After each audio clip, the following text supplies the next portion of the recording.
আসসালামু আলাইকুম, সবাইকে স্বাগতম আবারও। আশা করি সবাই ভালো আছেন, সুস্থ আছেন। আজকে আমরা ফাইন্যান্সের খুবই বেসিক একটা টপিক নিয়ে ডিসকাস করতে যাচ্ছি। সেটা হলো গোল অফ ফাইন্যান্স, অর্থাৎ অর্থায়নের লক্ষ্য। এটা একদম ফাইন্যান্সের একদম কোর একটা টপিক। এই টপিকটা HSC থেকে শুরু করে MBA পর্যন্ত প্রতি পদে পদে লাগে এবং পদে পদে আমরা ভুল করি। দেখা গেছে যে জিনিসগুলো সম্পর্কে আমরা জানি, বাট এক্সপ্লেনেশনের টাইমে আমরা ঠিক প্রপার ওয়েতে এক্সপ্লেন করতে পারছি না। সো সেই বেসিক টপিকটা নিয়ে একটু ডিসকাস করি। অর্থায়নের লক্ষ্য, যে কোনো ব্যবসা প্রতিষ্ঠানের লক্ষ্য আসলে মুনাফা অর্জন করা, বাট অর্থায়নের লক্ষ্য আসলে দুই ধরনের। একটা হলো মুনাফা সর্বোচ্চকরণ,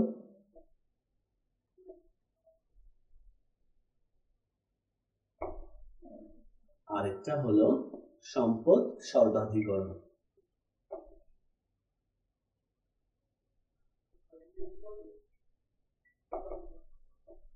ওকে, সো অর্থায়নের লক্ষ্য আসলে দুই ধরনের।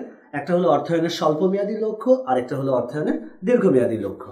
স্বল্পমেয়াদী মানে শর্ট রানে যেটা অর্থায়ন এক্সপেক্ট করে সেটা হলো মুনাফা সর্বোচ্চকরণ, স্বল্পমেয়াদী। দীর্ঘমেয়াদী লক্ষ্য হলো সম্পদ সর্বাধিকরণ। যদি আপনাকে প্রশ্ন করা হয় অর্থায়নের চূড়ান্ত লক্ষ্য কি, আমরা অবশ্যই অ্যান্সার করব সম্পদ সর্বাধিকরণ। তাহলে আমি আরেকবার বলছি, অর্থায়নের লক্ষ্য আসলে দুই ধরনের, একটা স্বল্পমেয়াদী আর একটা হলো দীর্ঘমেয়াদী। শর্ট টার্মে আমরা যেটা চাই সেটা হলো মুনাফা সর্বোচ্চকরণ, আর লং টার্মে আমরা যেটা চাই সেটা হলো সম্পদ সর্বাধিকরণ। এইটাকে এভাবেও মনে রাখতে পারেন। অনেকে শর্ট টার্মে যে জিনিসটা চিন্তা করে, অর্থাৎ আপনারা যেটাকে বলেন বয়ফ্রেন্ড আর গার্লফ্রেন্ড, ঘোরাঘুরি করা, এটা হলো শর্ট টার্ম। আর আপনার হাজব্যান্ড বা ওয়াইফ, এটা হলো আপনার লং টার্ম। সো আমরা এভাবে মনে রাখতে পারি, মুনাফা সর্বোচ্চকরণ হলো আমাদের বয়ফ্রেন্ড আর গার্লফ্রেন্ড, আর সম্পদ সর্বাধিকরণ হলো আমাদের হাজব্যান্ড আর ওয়াইফ, যেটাকে আমরা পার্মানেন্টলি রাখি।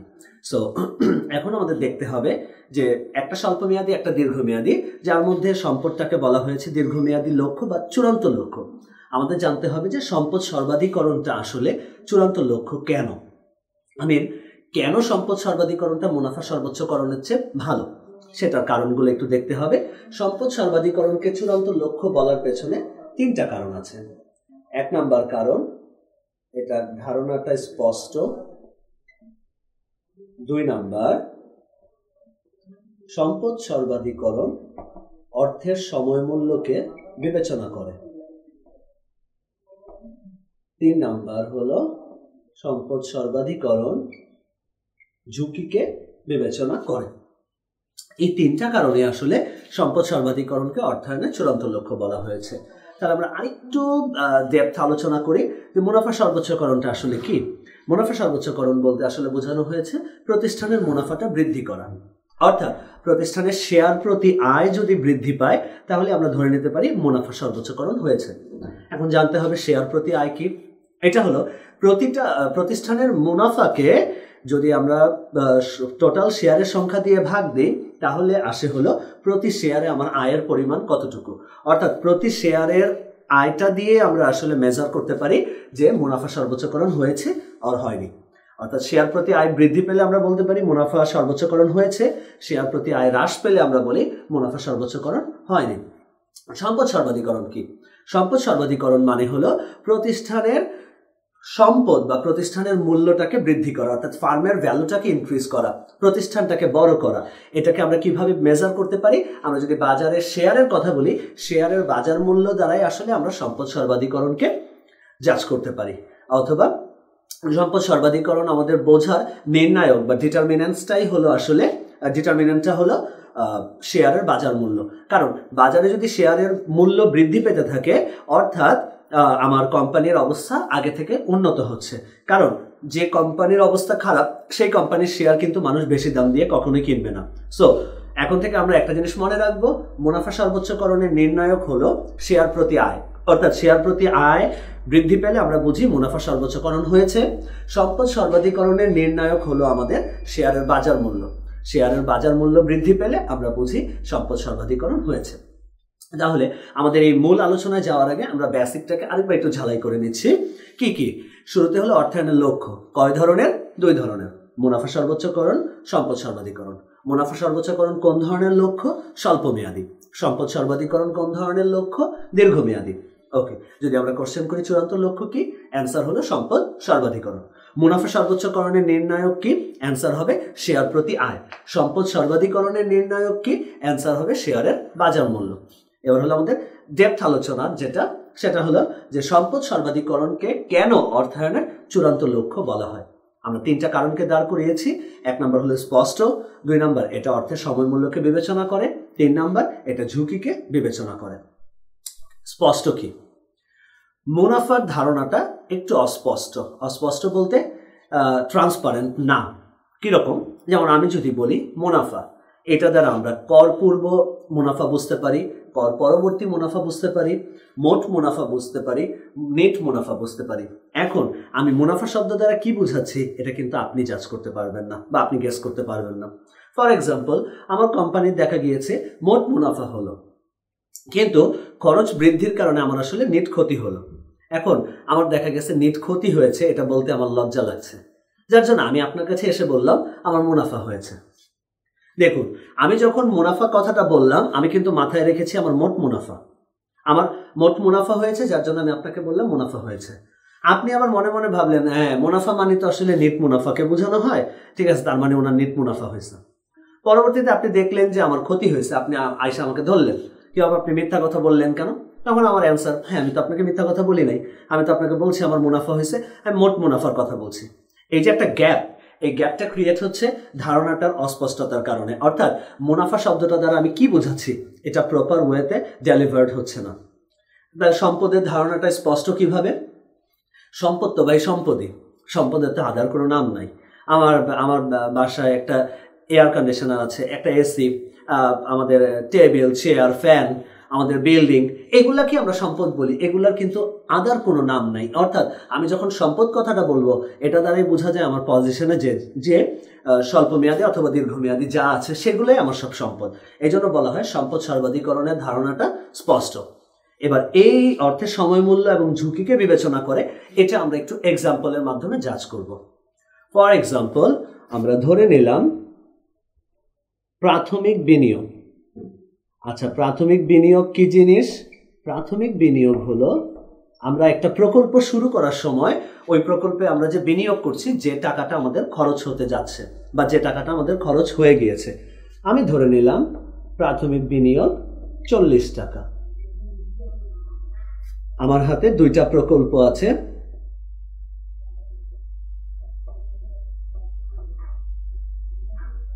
প্রকল্প ক এবং প্রকল্প খ। 2টা প্রকল্প থেকে আগামী 3 বছর যে মুনাফাগুলো আসবে আমরা সেটাকে একটু লিখি। এখানে 10 টাকা, 20 টাকা, 30 টাকা, মোট আসবে 60 টাকা। এখানে 30 টাকা, 20 টাকা, 10 টাকা, আসবে 60 টাকা। ওকে, এখন একটু ভালো মতো অবজার্ভ করুন। আমি যদি প্রকল্প কতে বিনিয়োগ করতে যাই আমার বিনিয়োগের পরিমাণ 40 টাকা, আমি যদি খতে বিনিয়োগ করতে যাই আমার বিনিয়োগের পরিমাণ 40 টাকা। দুইজনের প্রাথমিক বিনিয়োগ সেম, অর্থাৎ আমি যে প্রকল্পে বিনিয়োগ করি না কেন আমার খরচটা সেম। প্রকল্প কতে গেলে আমার মুনাফা হচ্ছে 60 টাকা, প্রকল্প খতে গেলেও আমার মুনাফা হচ্ছে 60 টাকা। অর্থাৎ এখানে আমার ব্যয় হচ্ছে 40 টাকা, আমার আয় হচ্ছে 60 টাকা। আমি যদি ফাইনালি অ্যাডজাস্টমেন্ট করি তাহলে আমি বলতে পারি আমার হাতে থাকবে হলো 20 টাকা, কারণ আমার খরচ হয়েছে 40 টাকা, আমার আয় হয়েছে 60 টাকা। সো আয় থেকে খরচটা বাদ দেওয়ার পরে ফাইনালি আমার হাতে থাকছে 20 টাকা। প্রকল্প খতে গেলেও আমরা সেম জিনিসটা দেখতে পাচ্ছি, আমার ব্যয় হয়েছে 40 টাকা, আমার আয় হয়েছে 60 টাকা, সুতরাং আমার হাতে থাকছে 20 টাকা। এখন এই দুইটার খরচ সেম, দুইটার আয়ও সেম, দুইটা থেকে আমার হাতে যা থাকবে সবই সেম।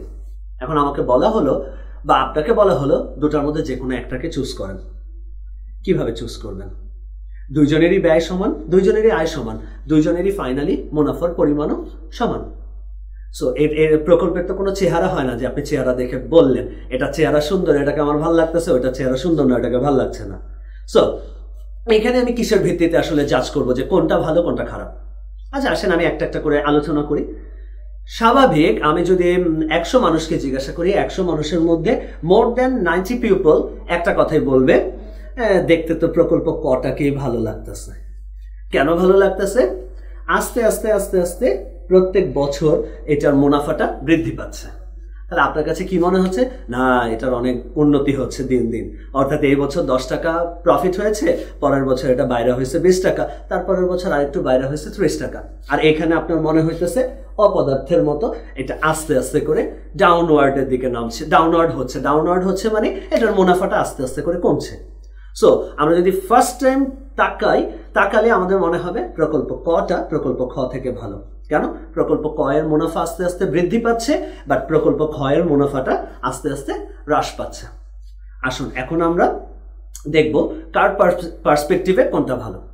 ওকে, এটা দেখতে ভালো লাগছে, ঠিক আছে, আমি ধরলাম এটা ভালো, যে এখানে আমি আস্তে আস্তে করে মুনাফা আমার বৃদ্ধি পাচ্ছে, আমার প্রতিষ্ঠানের উন্নতি হচ্ছে। এখন লজিক্যালি চিন্তা করেন, প্রকল্প কতে প্রথম বছর আপনি পাচ্ছেন কত? 10 টাকা। আপনার খরচ হয়েছে কত? 40 টাকা। তার মানে প্রথম বছর শেষে আপনার খরচ 40 টাকাই ছিল আর আপনার ইনকাম হয়েছে 10 টাকা। তার মানে আপনি কি লাভে আছেন না লসে আছেন? যদি আমি বলি তাহলে আমরা লসে আছি। কত টাকা লসে? 30 টাকা। কিভাবে? আমার খরচ হয়েছে 40 টাকা, আমার ইনকাম হয়েছে 10 টাকা, সুতরাং আমি এখনো খরচের টাকা তুলতে পারিনি, আমি লসে আছি। আসেন এইখানে আমার ইনকাম হয়েছে কত? 30 টাকা, আমার খরচ হয়েছে 40 টাকা। লাভ করতে পেরেছি? এখনো পারিনি, এখন আমি লসে আছি। কত টাকা লসে? 10 টাকা। ওকে, এবার সেকেন্ড ইয়ারে আসুন। 2 বছর মিলে আমার এখানে আয় হয়েছে কত? 10 টাকা আর 20 টাকা, মোট আয় হলো কত? 30 টাকা। আমার খরচ হয়েছে কত? 40 টাকা। আমি এখনো প্রফিটে আসতে পারিনি, এখনো আমি লসে আছি। কত টাকা লসে আছি? 10 টাকা। কিভাবে বুঝলাম? আমার 2 বছরের আয় হয়েছে 30 টাকা, বাট আমার ওইখানে খরচ হয়েছে 40 টাকা, অর্থাৎ এখনো আমি আয়ের টাকা তুলতে পারিনি, এখনো আমি 10 টাকা লসে আছি। সো এই পাশে আমরা প্রকল্প খটাকে একটু দেখি। খটা কি করব? প্রকল্প খতে 2 বছর মিলে আমার ইনকাম হয়েছে 50 টাকা, আমার খরচ হয়েছে 40 টাকা। তাহলে আমার ইনকাম 50 টাকা, আমার এক্সপেন্স 40 টাকা। তার মানে আমি আমার খরচের টাকা উঠায় নিয়ে আসতে পারছি, অর্থাৎ আমি এখানে লাভে আছি। কত টাকা লাভে আছি? 10 টাকা লাভে। তাহলে এখন দেখেন আপনার কাকে ভালো লাগছে। প্রকল্প কতে দ্বিতীয় বছর শেষেও আমি আমার টাকাটা তুলতে পারিনি, আমি 10 টাকা লসে আছি। প্রকল্প খতে দ্বিতীয় বছর শেষে আমি আমার লসটাকে তুলে 10 টাকা লাভ করতে পেরেছি। এখন আপনি বলেন, স্টিল নাও কি আপনার প্রকল্প ককেই ভালো লাগছে? আশা করি না। এখন আমাদের কাছে ভালো লাগছে কোনটা? প্রকল্প খকে। কেন?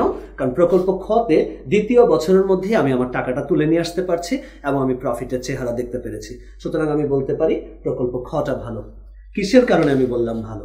এই কনসেপ্টটার নামই হলো অর্থের সময় মূল্য। আর অর্থের সময় মূল্যতে সবসময় বলা হয় বর্তমানকে ভবিষ্যতের উপরে প্রাধান্য দেওয়া হয়, এবং এটার কারণ কি? ভবিষ্যৎ সবসময় অনিশ্চিত। দেখুন, আপনি হয়তো বা মনে মনে বা আপনি এভাবে আমাকে বলতে পারেন যে এখানে তো আমি পরের বছর বেশি টাকা পাচ্ছি, আলটিমেটলি তো সমান হয়ে যাচ্ছে। Come to the logic. আপনি এখানে 10 টাকা লসে আছেন, ওকে ফাইন, 10 টাকা লসে আপনি স্বপ্ন দেখছেন। কি স্বপ্ন? ঠিক আছে, থার্ড ইয়ারে আমি 30 টাকা পাবো, পাইলে আমার হাতে যা টাকা শর্টেজ ছিল আমি টাকা তুলতে পারবো। স্বপ্নে আছেন, এখানে কিন্তু অলরেডি টাকাটা উঠে গেছে, আপনি প্রফিটে, আর এখানে লসে। স্বপ্ন দেখতেছেন 3 নাম্বার বছর গিয়ে হঠাৎ করে দেখা গেল আপনার বিজনেসের উপরে ঠাডা পড়ছে। এখন প্রশ্ন হলো ঠাডাটা কি? আসলে আমরা যে বলি যে আকাশে বিদ্যুৎ চমকায়, ব্যাপারটা এরকমই, যে যখন আমরা কোনো কিছুতে ধরা খাই আমরা তখন খুব ইজিলি একটা কথা বলি, মনে হয় ঠাডা পড়ছে বা পোড়া কপাল বা কি হইল। এইখানেও ব্যাপারটা এরকমই যে আপনি অপেক্ষা করছেন যে 3 নাম্বার বছর আপনি টাকা পাবেন, বাট 3 নাম্বার বছরের এই যে 30 টাকা পাবেন এটার গ্যারান্টি তো নাই কোনো। সো 3 নাম্বার বছর আসতে আসতে দেখা গেল আপনার ব্যবসাটা ধ্বংস হয়ে গেছে, কোনো কারণে আপনি বিজনেস আর চালাতে পারছেন না, অথবা লসের কারণে আপনি আর এনকারেজড হচ্ছেন না, অথবা বাজার পরিস্থিতির কারণে আপনি আর পারছেন না। তাহলে এই টাকাটা তো আপনি আর পেলেন না। তাহলে এই অবস্থায় যদি আমি চিন্তা করি, আপনি এখানে লসে আছেন, এখানে প্রফিটে আছেন, কোনটা ভালো লাগে? অবশ্যই ওইটা। এই জন্য এই কনসেপ্টটাকে বলা হয় অর্থের সময় মূল্য। সুতরাং আমরা এখান থেকে বুঝতে পারি সম্পদ সর্বাধিকরণ অর্থের সময় মূল্যকে বিবেচনা করে, মুনাফা সর্বোচ্চকরণ অর্থের সময় মূল্যকে বিবেচনা করে না। এবার আমাদের লাস্ট টপিক ঝুঁকিটা। এটা আমরা বোঝাবো কিভাবে? সেম জিনিস, আগামী 3 বছর প আর খ। এখানে 30 টাকা মাইনাস 50 আর হলো 80। এখানে 10, 20, 30। এখন আপনার কাছে কোনটা ভালো লাগে? আসেন, প্রথম বছর 10 টাকা পেয়েছেন, তার মানে লসে আছেন। কত টাকা? 30 টাকা। এখানে 30 টাকা পেয়েছেন, লসে আছেন। কত টাকা? 10 টাকা। 2 বছর যোগ করলে আপনার হয় 30 টাকা, কিন্তু আপনার খরচ ছিল কত? 40 টাকা। তাহলে আপনি লসে আছেন 10 টাকা। এখানে দেখেন, এখানে অলরেডি আপনি লসে চলে গেছেন 20 টাকা, কারণ আপনার প্রথম বছর ইনকাম হয়েছিল 30 টাকা, পরের বছর লস হয়েছে 50 টাকা। তার মানে আপনি এখানে আছেন মাইনাস 20 টাকায়। এই লস আপনাকে তুলতে হবে, আবার এই টাকাটাও পরিশোধ করতে হবে। তার মানে আপনি নেগেটিভে আছেন 60 টাকা। কিভাবে 60 টাকা? এখানে আপনি লসে আছেন 20 টাকা, এই টাকা আপনার হাতে নাই, প্লাস আপনার প্রাথমিক বিনিয়োগে 40 টাকা এখনো উঠে নাই। তার মানে আলটিমেটলি আপনি লসে আছেন 60 টাকা। এখন আপনি বলেন 10 টাকা লসে থাকা ভালো না 60 টাকা লসে থাকা ভালো? আমাদের বাংলা একটা প্রবাদ বাক্য আছে, নাই মামা হচ্ছে কানা মামা ভালো। ব্যাপারটা অনেকটা সেরকমই।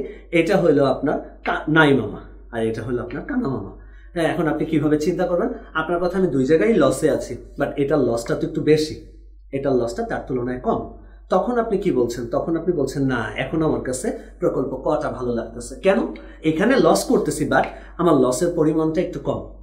কিন্তু এখানে আপনি কেন যেতে চাচ্ছেন না? কারণ এখানে লসের পরিমাণ বেশি। 2 নাম্বার, এই নেগেটিভ ফিগারটা আপনার মেন করতেছে ক্ষতি হয়েছে। এখন আপনি ঠান্ডা মাথায় চিন্তা করেন, যে প্রতিষ্ঠানটা 50 টাকা লস করছে, সেটা তার পরের বছর 50 টাকা লস রিকভার করে আরো 80 টাকা প্রফিট করবে। এটা কিন্তু অনেকটা আকাশ কুসুম কল্পনার মতোই। সো যে প্রতিষ্ঠান অলরেডি লসে আছে, এটা কিভাবে সামনে প্রফিটে আসবে? এটা নিয়ে আমাদের একটা চিন্তার ব্যাপার, যে এটা পসিবিলিটি অনেক কম। সো ওই সেন্সে আমার কাছে মনে হচ্ছে কি, যে আমার মনে হয় নাই মামা হচ্ছে কানা মামা ভালো, অ্যাটলিস্ট আমার প্রকল্প কটাই ভালো। সো এই কনসেপ্টটার কারণ কি? একটু আগে আপনি প্রকল্প কটাকে খারাপ বলছিলেন, সেম ক্যালকুলেশন এখন আপনি ভালো বলছেন। কারণ আপনার কথা হইলো অ্যাটলিস্ট তো এখানে আমার কোনো ক্ষতি হয়নি, মুনাফা হয়েছে অল্প, আমি অল্প অল্প করে আগাচ্ছি, বাট এখানে তো আমার পকেট থেকে টাকা যাচ্ছে না। বাট যখন আমি লসে, তার মানে কি আমার পকেট থেকে টাকা যাচ্ছে। সো আমার তো মনে হয় এখানে তো অ্যাটলিস্ট আমার পকেট থেকে কোনো টাকা যাচ্ছে না, এটা তো এটার থেকে ভালো। সো কেন আমি কটাকে চুজ করলাম? এই কনসেপ্টটার নামই হলো ঝুঁকি। অর্থাৎ সম্পদ সর্বাধিকরণ ঝুঁকিকে বিবেচনা করে। সে একটু আগে অর্থের সময় মূল্যের কারণে বলেছিল কয়ের থেকে খ ভালো, কিন্তু যখন খতে ঝুঁকি চলে আসছে, ঝুঁকি বিবেচনার কারণে সে বলতেছে এখন ক্ষয়ের থেকে কটা ভালো। সুতরাং আমরা এখান থেকে বুঝতে পারলাম সম্পদ সর্বাধিকরণ অর্থের সময় মূল্য এবং ঝুঁকিকে বিবেচনা করার কারণে সে অ্যাকচুয়াল সিনারিওটাকে সামনে নিয়ে এসে দেন জাজ করে। মুনাফা সর্বোচ্চকরণের মতো সে কল্পনার উপরে বা কাল্পনিক ভিত্তিতে কোনো সিদ্ধান্ত দেয় না। মুনাফা যেটা করে, অ্যাট দ্য এন্ডে প্রফিট বেশি হলেই খুশি হয়ে যায়। যেমন ধরেন আমি এটা 80 টাকা না করে 90 টাকা দিলাম, এটা 60 না হয়ে 70 হইল, মুনাফা খুশিতে লাফাচ্ছে। কেন? এখানে 60 টাকা পাওয়া যাবে, এখানে 70 টাকা পাওয়া যাবে, এখানে বেশি পাওয়া যাবে, সুতরাং এটা ভালো।